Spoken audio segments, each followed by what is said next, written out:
Starting with the lore, although Schedule 1 is just a goofy game about dealing drugs, but there's actually something going on in the city. Why Highland Point has a curfew, why we were attacked by the Benzies family, and why did the police raid Uncle Nelson? These are some of the unanswered mysteries of the game. We, as the character, moved into this city from the small town of Serena Flats. We were living with Uncle Nelson, helping him out with his illicit drug trade business by picking up packages for him while also dealing weed to the town's residents. However, our luck ran dry and the police raided the ranch. Luckily, we were sleeping in an RV out front, so we were able to start it up and get out of there. I personally have a theory on the raid. You see, Uncle Nelson was already on the local police radar. This was made clear by the cop who searched us in the prologue. His words were, "I know you and your uncle are up to something on the ranch." This statement made it clear that the police already knew about the ranch and were suspecting us of selling illegal drugs. But how did the police get suspicious about us? I mean, we lived in a deserted place, there was nothing around us for miles. I believe Uncle Nelson was betrayed. In the prologue, when we meet with Uncle Nelson's contact, he states that Nelson owes them lots of cash and threatens us to do something if he doesn't return it soon, and I think he was the one who told the police about the ranch. It's not yet officially clear how police found out about the ranch. Moving on, we drove out west to the greener town of Highland Point. We arrived after a long journey and found a place in the woods to park up. We get a text from an unknown number claiming to be our Uncle Nelson. He says to get in contact with him via a phone booth, so we head into town for the first time. We find a phone booth that's ringing. We answer and hear Uncle Nelson's voice. He tells us that the feds have caught up to him, and he's currently being held while awaiting trial. He states that there's some cash that he put around the town, and that we can use it to get started. Now, the next thing that comes to mind is, why would Uncle Nelson do that? There is a possibility that Uncle Nelson already knew that cops are suspicious about the ranch, that's why he put some cash around the city.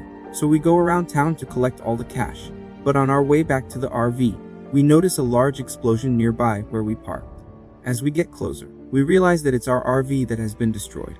We find a note left outside stating, "Welcome to Highland Point, this is our territory, don't interfere." Signed by someone named TB, so we rush back into town and get on the phone with Uncle Nelson, where he discloses to us that there's a powerful cartel in town by the name of the Benzies family, but he's also surprised that they were able to find us so quickly.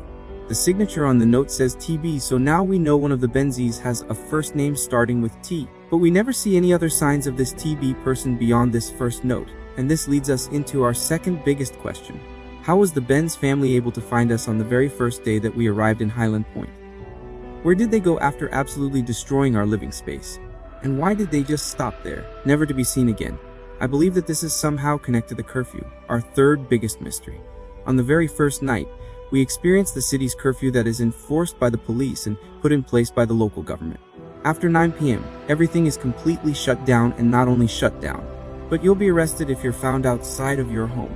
This brings us to the conclusion that the local government hasn't been able to control the overflow of drugs into the city, so they've begun using extreme measures. And I think the town police is targeting specific groups of people and is not worried about the residents who work regular jobs. And this curfew is most likely implemented to catch Benzies' family. I think the government don't have enough evidence to indict Benzies' family, so instead, they're trying to shut them down with brute force, hoping to get them on charges of possession. And why we haven't had any encounter with Benzies? Because they are hiding. This curfew is especially put for Benzies, and I'm pretty sure they have left the city. I don't believe that the Benzies are gone for good, they are definitely operating from another city. And I believe they have pretty strong contacts in Highland Point. They found about us in a night, and if they can blast our van they can do even more. Their action of destroying our van was their way of threatening us to not operate in Highland Point, but how did they know that we are our operator? This brings us back to the betrayal theory, that someone who knows about you and Uncle Nelson is planning all this, and maybe the overpass, which is still locked, will give us access to more cities in future, and we can finally meet Benzies and go on an all-out gang war, and with the current curfew situation Benzies won't be returning to Highland Point any sooner. Uncle Nelson tells us to move to a motel and set up our tent there, and gives us the contact of our first supplier. And this is how our journey in Highland Point starts. As we begin our journey in Schedule 1, one of the most important things we do to earn more profit is by making mixes using different ingredients with different drugs to create a perfect blend of addictiveness and value. But how exactly does that happen? And how does chemistry work in Schedule 1? I will be explaining that in another video, so subscribe to the channel so you don't miss out.